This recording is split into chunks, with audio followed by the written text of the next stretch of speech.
Here is one of a series of talks by spiritual leader Lola McDowell Lee, spanning 2 decades from the early 70s through the 90s.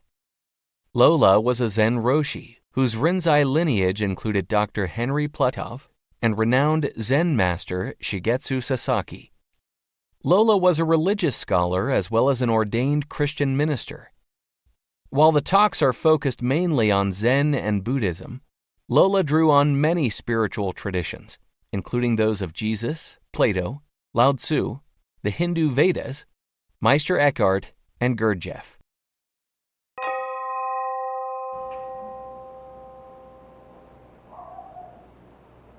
Okay. Not long ago on Bill Bulkeley's program, the Firing Line, they had a group of men.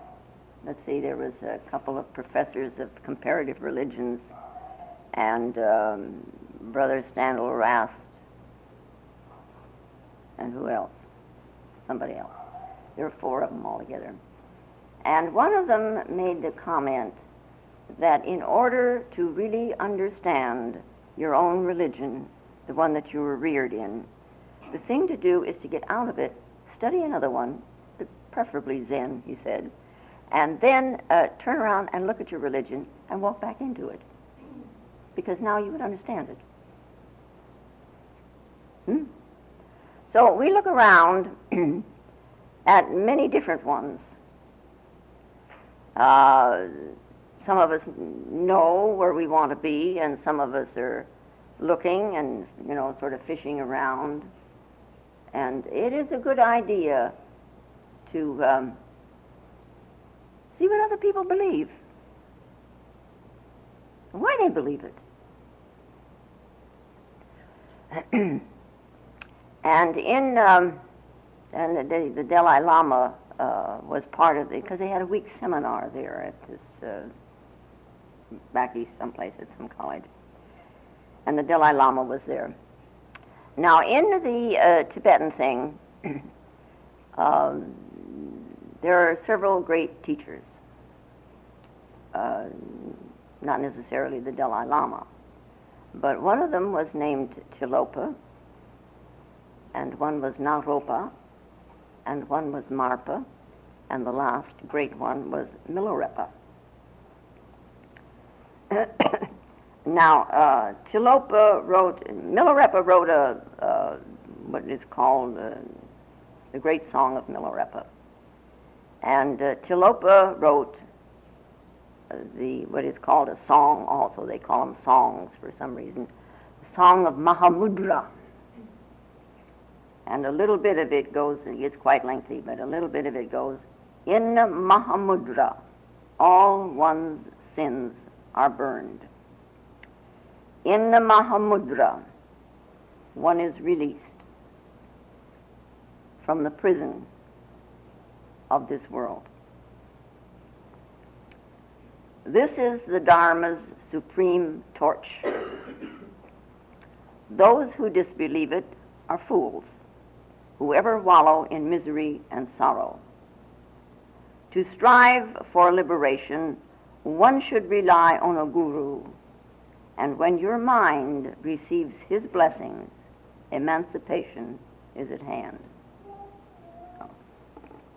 Now, this word Mahamudra, mudra is a gesture, and the Maha means great, so it is the great gesture, or it is called sometimes the great symbol, because after all, a gesture symbolizes something. You go like this with your hand, and it, what are you symbolizing? You're symbolizing something. So, and in the pictures of Buddha, with how his hands are positioned, these are called mudras. The Mahamudra is a school, the great symbol school. Is one of the 3 schools of Buddhist philosophies in Tibet, or nowadays Nepal, because we don't really know what's going on in Tibet proper today. There is these 3 schools. The first is the Madhyamika school, which is called the Middle Way, which was originated by the great Nagarjuna during the 2nd century A.D. Then we have this Mahamudra school, and then there is the Adiyogi school, which is called the Great Perfection. Now, followers of the Adiyogi school, the Great Perfection, are called the old-style ones. And they are the ones that are known as the red caps. You know, over there, you're familiar with how they, in the monasteries there, the lamas wear red caps or they wear yellow caps. And then there is a group that wear the black caps. But the red caps, the old-style ones, they adhere to the unreformed church, the church as it was handed down from tradition all the way from the Buddha. And the yellow caps oppose them, similarly as to the Protestants sort of oppose the Roman Catholic Church. There is this faction in here also. Now, this Tilopa, who wrote this particular song of Mahamudra, was a red cap. And he was called the first apostle. And he was the leader, the first leader in this school to insist upon practical application. You heard and then you applied it. You listened to a teaching, but you had to do something with it. And he handed down his teachings orally to his disciple Naropa, who transmitted it to Marpa, and then Marpa to the great Milarepa. Now, at one time, many, many years ago, there were hundreds of these red caps. They're living in this real bleak solitude in the Tibetan Himalaya mountains. Some of them lived in the caves on Mount Everest. Cold, these hermits living in these caves. And in this silent, unpopulated, bleak atmosphere, where nature is today as it has been since antiquity. You know, these hermits in these caves, you know, never disturbed by any restlessness from the outside world, you know, and where their old ideas, you know, which they held, you know, were so different than those which governed men in the big cities, you know, where they had their rules in the big cities and their opinions, you know, about what success was and fame and fortune, you know. Their system, and they had quite a system, their system of mystical insight, you know, these realizations that they had, you know, were called Kava. And they were practiced in this mountain solitude. Now, if we were to compare these red caps to something in the Western world, looking through the religions, we would come across what is called the Christian Gnostics. And very much in accord with the Buddhists in general. The Buddhists and the Christian Gnostics do not have a doctrine of vicarious atonement. In both of these paths or faiths, you know, liberation, your freedom from your world, depends entirely on one's own effort. Now, the Gnostics have the word Sophia, which is wisdom. And I think in Constantinople, what do they call Constantinople today? Oh, yeah, there is the Hagia Sophia. There is the great temple of wisdom. Sophia, wisdom, woman's name, Sophie, Sophia. It is the same type of thing as we find in Sanskrit when we say pranya, which is wisdom. They both are a personified female principle of nature, which in Sanskrit is known as Shakti. The uncreated, non-being, the body of all intelligence, the impersonal deity of Gnosticism or in Gnosticism, may be compared with the emptiness or what is called the void of the Mahayana school of the Madhyamikas, that of Nagarjuna. The supreme pleroma of light. Now, even the Church of Old Rome uses this. Not the Roman Catholic Church, but it is the Catholic Church of Old Rome. The supreme pleroma of light, and which is called the Pista Sophia, is like the beyond nature nirvana. See, these two are very similar. Now, okay? Now, within the 6 philosophies, or the 6 doctrines of India, there are 2 which are quite diverse from each other. One is the Samkhya system by Kapila, who is considered by some to be the most brilliant man who ever lived. And the other is Buddhism.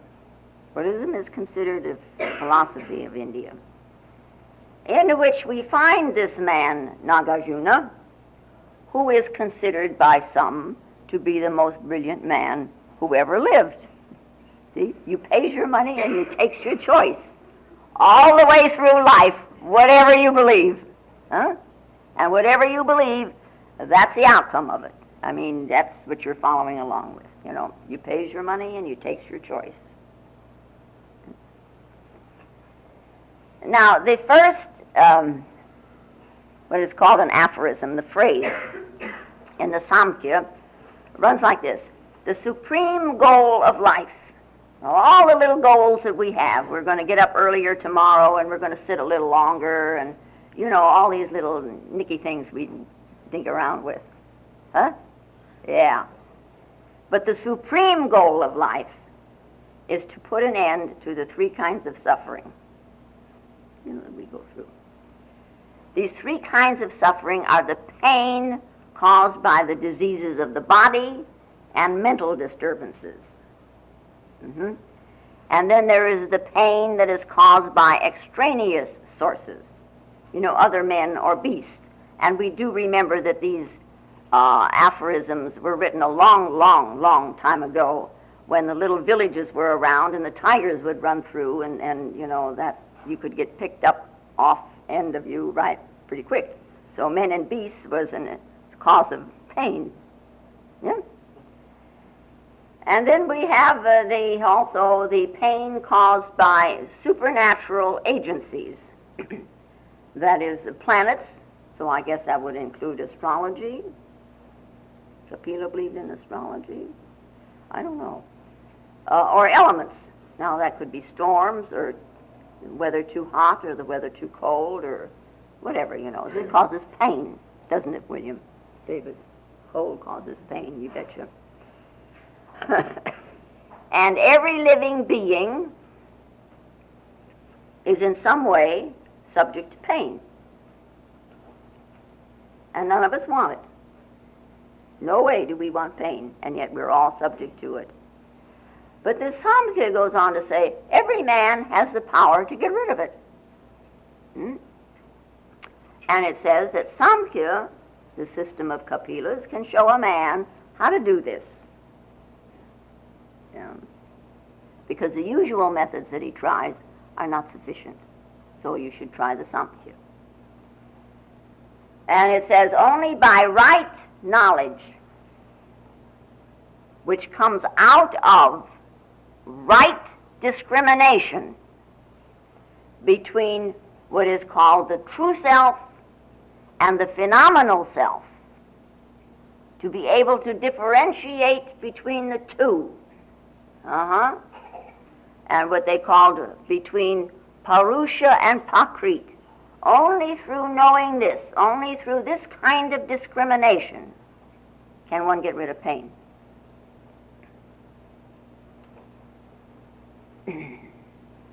Pain, anguish, misery, suffering, sorrow is found in Prakriti and not in the Purusha. Prakriti and Purusha. Prakriti is the mother. Purusha is the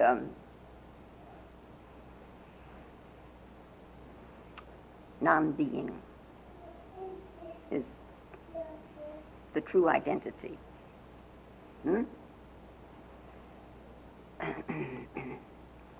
When, Kapila says, one experiences the Purusha,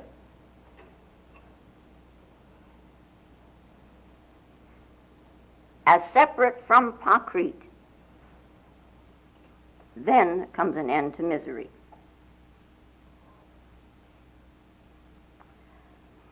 Okay, misery. This is, we could say, my world, huh? My world.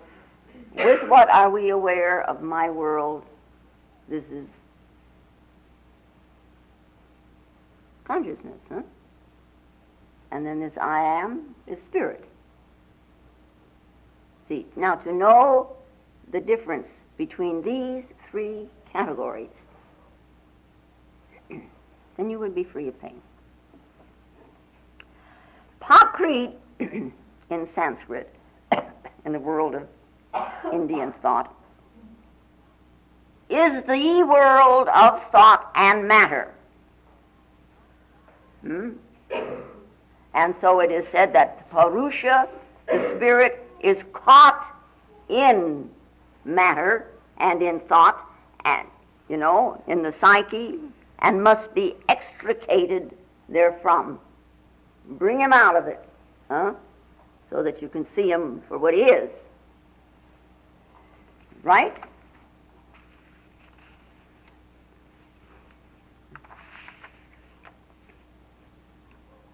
However,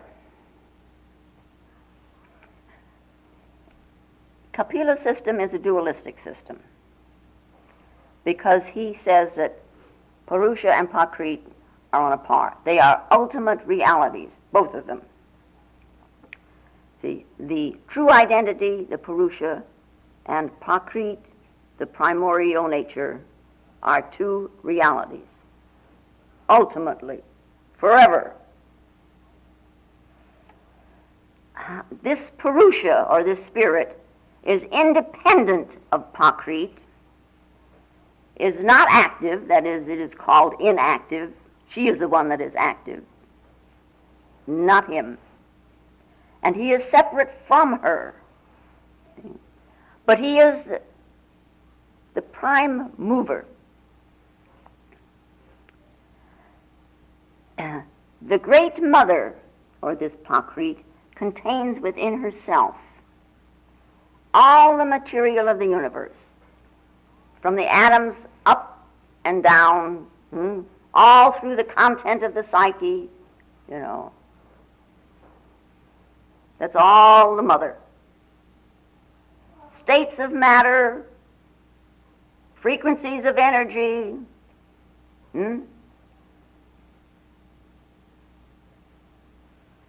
And this Purusha is like a magnet. And these different states of energy are like iron filings. And they move or they fall into certain positions as the iron filings are attracted to the magnet. So therefore certain personalities come about, certain trees come about, certain flowers come about. However, it's responding to a magnetic influence. This is Kapila. Now, I'm not saying you should believe this, but I'm saying this is the way the system goes, right? Because of Purusha, everything takes form in mother because of states of mother.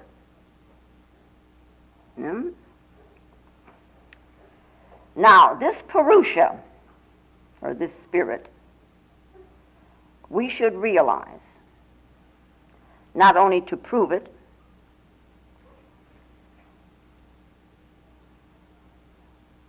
but to realize for ourselves, that there is something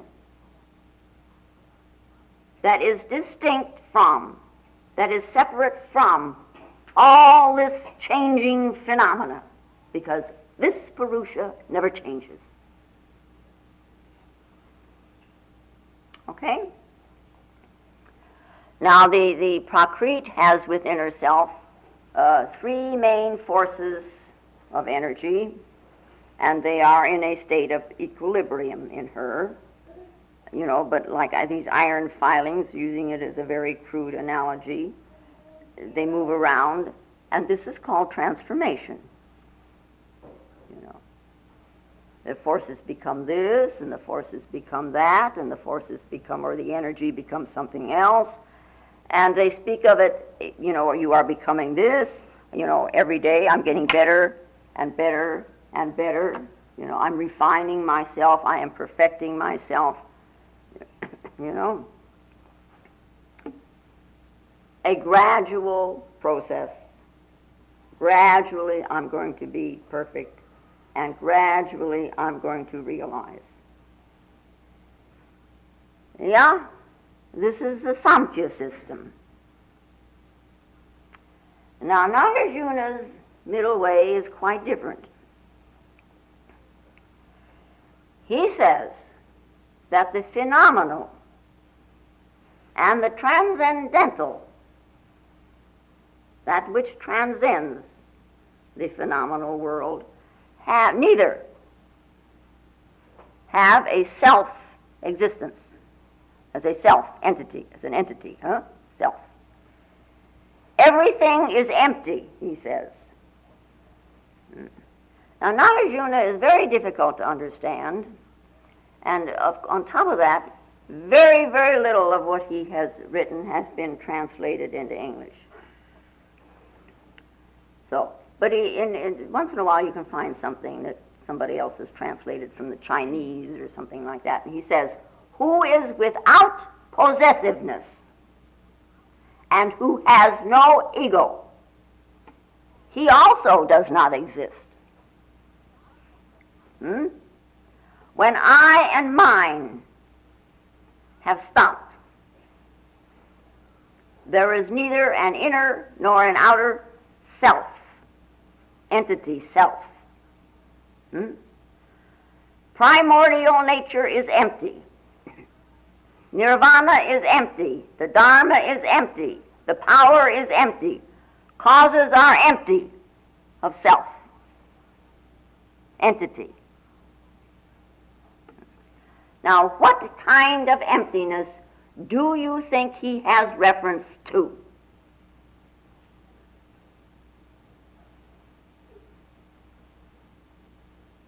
Well, you can say this room is empty. I mean, we are taking up a very small portion of it. This is not what he has in mind. What kind of emptiness is Nagarjuna talking about? Then we come along to this thing for you who have been searching around and who have acquired some vocabulary. If everything is empty, what happens to your karma? This word karma keeps cropping up all over the place. We should understand it.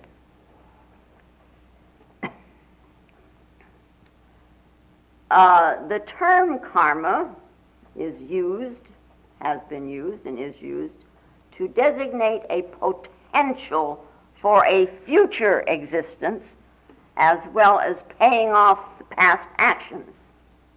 Karma is a road that I tread in order to become perfect. Huh? In other words, and we can say, well, or anybody can say, I have been a good girl, I have been a good boy, and I have nice things, and it's because I have been a good girl or a good boy. See, and I'm reaping the harvest thereof. Or if I have bad things happen to me, then I'm paying off my karma, and I'm learning my lessons. This way we go, huh? It's that kind of an attitude. Stop and look at it for a minute, huh? To whom does that karma belong? Because, we keep saying, well, I was such and such in a past life, and I'm paying for it now. So let us say I lived 10,000 years ago. Something not nice happened to me back there 10,000 years ago. Something not nice happens to me now. Was it because of that incident 10,000 years ago?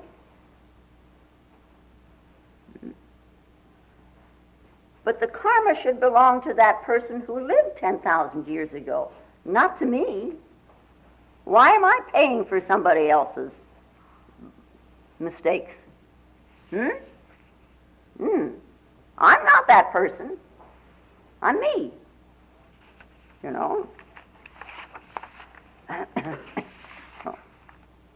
To whom does karma belong? To the Purusha? To the spirit? That's impossible. Nothing touches spirit. Nothing that you say or think or do touches. Of course, you can woo them a little bit with an attitude of surrendering and trusting, but does the karma belong to Prakriti, to the Great Mother? Does it belong to the atoms in the mother? Does it belong in the thinking? Does it belong in the feelings?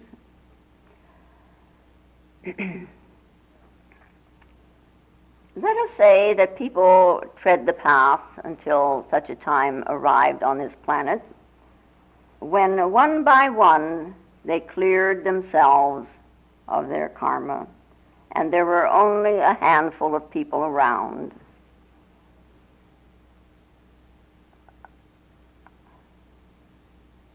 Are they left with all the karma? This handful of people? What happens to the karma? Stop and think a minute. All the things you hear, think about it. Just don't swallow it and get indigestion and say, yeah, I'm on the path. Think about it. Karma means action. It's your volition to do something. We will something or we desire something and we act upon it. Karma ensues. What they say. Karma is the action. See? And certainly what we do has an effect. If I walk out in front of a train, I'm going to be mangled. It would be stupid to think otherwise. My karma? Well, it's because I willed it. I did it. Now, our actions, our volitions, what we desire, what we will, it conditions the body. But Nagarjuna says, all this is empty. And if all this is empty, now what? Now what are you going to do with it? For Nagarjuna, there was one thing, and that was reality. That was the attainment of nirvana. And in that nirvana, in that reality, there is no self-existence. Self-existence. We say we exist. The self exists. Here we are. We identify it with the body. This self is existing. It's standing out. It's different than the space here. Yeah. He just called it empty. The emptiness of Nagarjuna is not just nothingness, like this, you say that you think of this space as being nothing. And there's nothing here. My hand goes right through it, I don't feel a thing. Huh? You think this is nothing. That's what you think. There's nothing you have as a concept. There's a tremendous something there.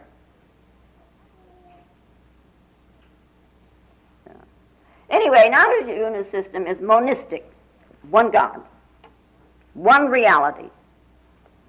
And he holds to sudden enlightenment.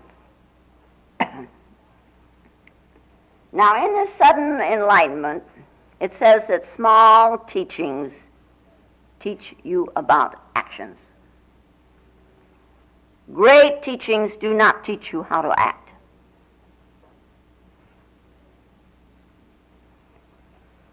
They teach you how to be. If you have to learn to be kind, if you have to learn to be considerate, by all means do so. But let it be based on a kindness out of spirit, and not just a sentimentality. See, hold a different focus of attention. Be considerate one to the other, because we are all in this same boat together, and we are all one spirit. You know my pumpkin story. Yeah. Conduct yourself with a focus held, an unmoving focus. We do someday want to get out of kindergarten, don't we? Yeah. Learn to hold that focus. Our acts are by the millions, and I mean by the millions. Someday, take 5 minutes. 5 minutes isn't a long time, huh? And count how many actions in that 5 minutes, or even in 1 minute. And then multiply that by the hours, and by the days, and by the weeks, and by the years that you have been around. Huh? In this self-existence. Huh? By the millions. Because remember, you have to count every thought, and every feeling, and every sensation. Every mood, every gesture, all has to be counted. Those are all actions. Now, if they're not all correct actions, how are you going to pay for all of this? Huh? With your paying off your karma. And if I've got to pay off all of this, how in the world am I ever going to be liberated? Why, it's endless down there, huh? I've got to suffer and balance every not nice act with a good act or a good thought. Well, there's no end. Every day we have relationships in life. So we're piling up more and more, and more and more, and more and more. Where's this chain going to end?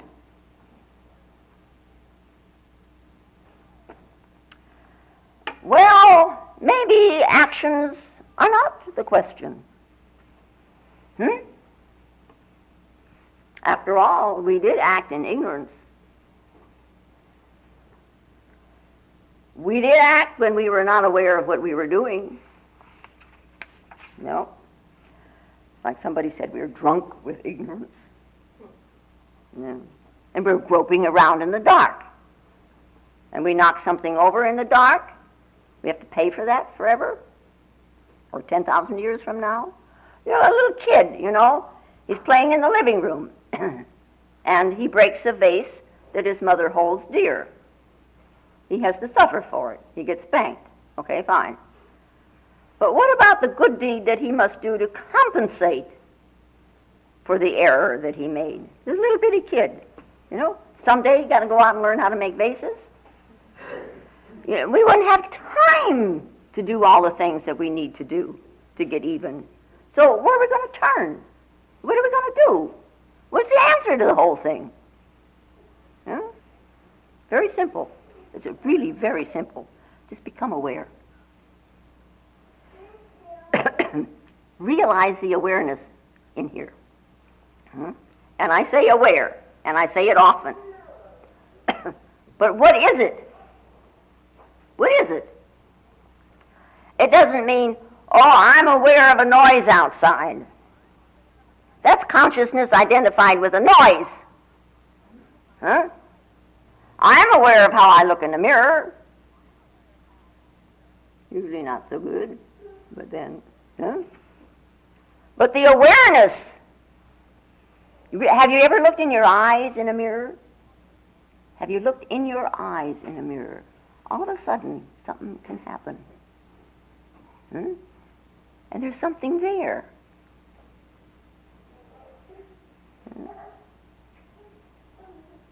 And that's not a self. Yeah. In the Mahamudra, all one's sins are burned. That's simple, huh? In the Mahamudra, one is released from the prison of this world. When this awareness is, you say you looked in the mirror and you saw this. All the ignorance, all of a sudden is gone.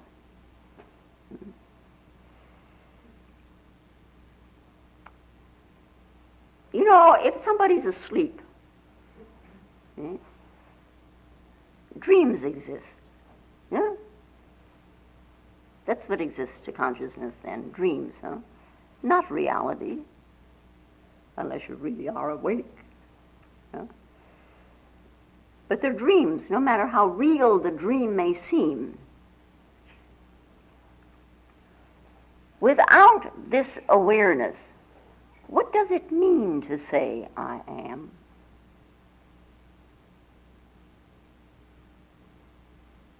Not much. No. You know, any moment, this very moment, a door can open. And the opening of a door is sudden. You know, it's like,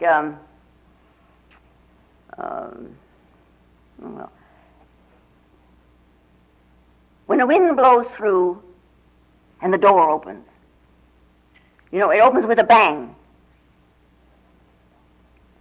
It's like a sudden jump. It's like a leap. It's like, say you take an atom, and there are different regions in an atom, let us say. There's areas, and it's almost as if there are little circles drawn in an atom. And these subatomic particles move around in this atom, around the center, around the nucleus. See, that holds, the computer system holds from there down to there, the iron filings. Huh? But a subatomic particle will appear in one region and it disappears. And all of a sudden it will appear in a different region. How did it get there? Yeah, just suddenly it's in a different region. It's in a region down here, and then it's in a region up here, which quite transcends the region here. It's a leap. They call it a quantum leap, huh? Yeah? Yeah. At a certain temperature, water leaps and becomes steam. The water doesn't come 5% and then 10% steam. No, it's water and then it's steam. When you are sound asleep and you hear a noise, immediately you wake up. You're awake. Your eyes may not open, but there's something in there that's now all of a sudden alert. You heard a noise. See, you're either awake or you're asleep. Yeah. If you heard an external noise, you're awake. Doesn't it strike you as strange that sound asleep, we can be aware of an external noise. You're not aware of how the bed feels. You're not aware of what you've done with the pillow. You're not aware of the room around you. You're not aware of whether you're snoring or not. But a slight noise, and you're awake. Isn't that strange? And all these other things you're not aware of.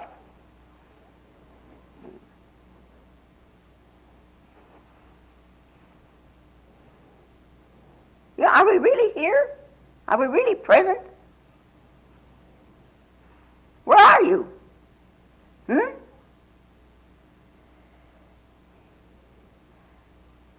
What woke up? Little noise, something wakes up. What woke up? What came to life? Just the noise, that's all. You're not aware of anything else. And of course the noise has stopped, so now you're just awake. What came to life?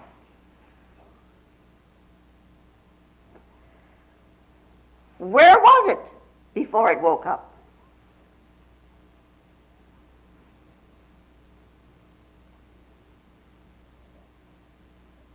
What is it? Jiminy Crickets, it's you, you know. Don't you think you should know it? When you do something, you walk and you eat and you sleep and you do all kinds of things, Once in a while you could do it. Don't be so focused on how you're coming across to somebody else. Well, what kind of impression am I making on this person that I'm talking to? The food I'm eating is either enjoyable or it's not enjoyable. Instead of all of that, which is, it comes and goes and comes and goes and comes and goes in your world, How about focusing on you? That's consciousness, You. Yeah. You don't need to wait for 8,640 lives to go by. That's how the Jains have got it all figured out to the nitty-gritty. That's how many lives a person has to live.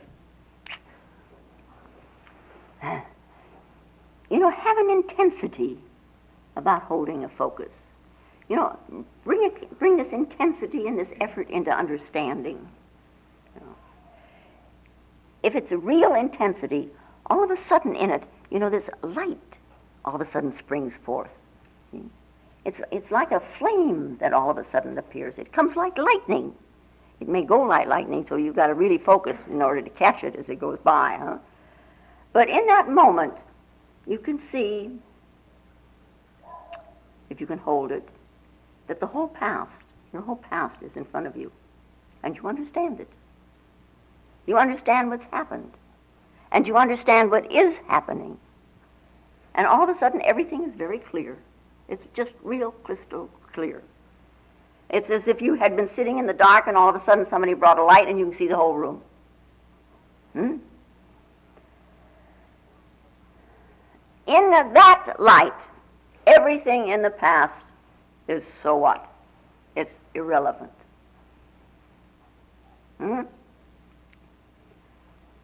It never belonged to you. So to whom does the karma belong? It never belonged to you. To whom does it belong? Of course, it all happened. We have all done many things, good things and bad things. Some gave us peace and some gave us anxiety. But in this moment, all the past is burned. There's no karma, and there's no self. And that's very difficult to imagine, that there isn't any self. Yeah. But when one holds a focus and experiences this consciousness,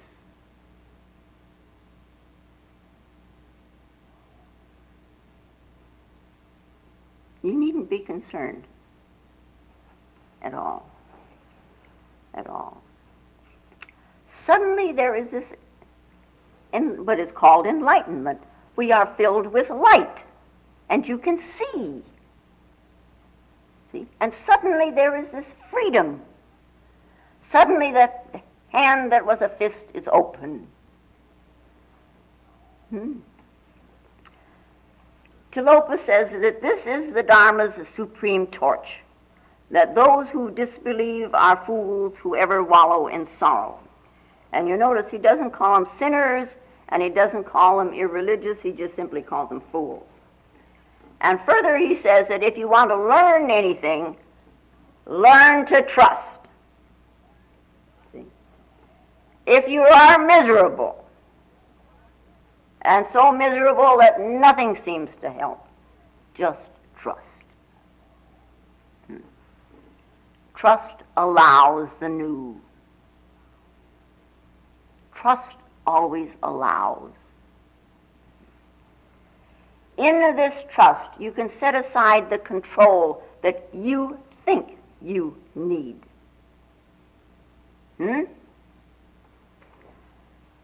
When you come up to this barrier in yourself, this control, and you can see it, you're controlling something in here so that you must not allow something to happen. Nice barrier. What is it that you really want to control? Ask yourself, what is it that you really want to control? Control is needed only when you think you're pitted up against something.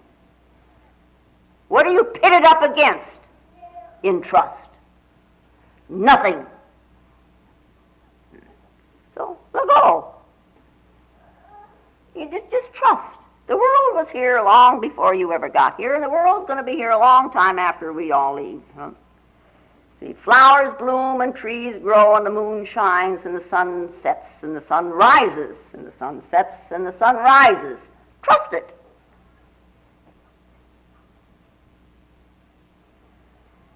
And he says, alas, all things in this world are meaningless. They are but sorrow's seeds. Small teachings lead to acts, and one should follow only teachings that are great. So small teachings tell you what to do, and they tell you what not to do. You know, do this, do that, think this, think that, thou shalt not. Take those words if you must, and then look deeper into them. There is another meaning, and another meaning, and another meaning, and another meaning. As I said, a great teaching is not concerned with what you do. It is concerned with what you are. It is concerned with being. So don't allow yourself to become a victim.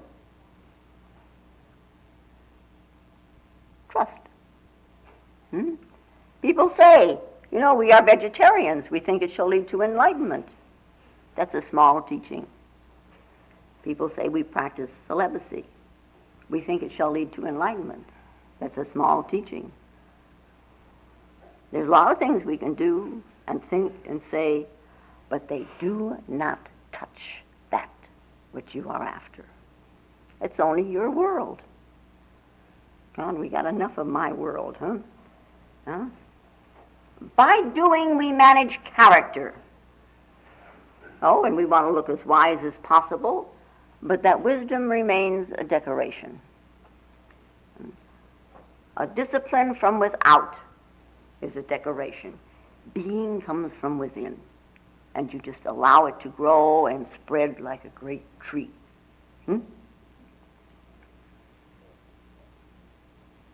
It is difficult. People are afraid. Somewhere in there, you're going to run into fear. People are afraid of losing themselves, and they are afraid of surrender, and so they hold to these small teachings, because here now they have a control. Here they've got something to hang on to. Here they have got a log going down the river. Yeah? One can manage small teachings, not to eat this and not to drink that, not to walk that way. You walk in this way and you dress this way and you don't dress that way. See, one can manage this. And one remains in control. But the great teaching is to surrender in trust. And then let it take you, this force, wherever it's going to. If enlightenment is what you want, why are you afraid of it? This with one hand and that with the other. Yep. Life, they say, is like a river. Where is the source of that river? The river moves to the sea, to the ocean, the totality of everything. And it's already moving. All you have to do is go with it. This very moment, your destiny can be fulfilled. For what are you waiting? Jump. Jump. Okay? If you find Lola's talks valuable, more will be posted in weeks to come.